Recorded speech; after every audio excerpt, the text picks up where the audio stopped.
Hey, what's going on, guys? So, welcome back to another front end project.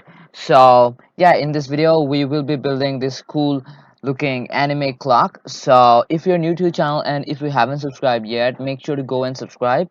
And so, I've been also doing Python videos every day since I started this channel. And then recently, we also started MySQL database tutorials. So, I'll leave down in the description the link to those two playlists so you can check it out later.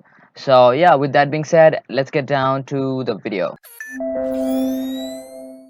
To build this, we will be using standard HTML5, CSS3, and then JavaScript. So if you're new to JavaScript, you're just a beginner. So I'd say this is one of the best projects you can do with JavaScript. And then down in the description, I'll give you guys the source code of this project. And then I'll also add the link to the image so you can download and then use it. So yeah,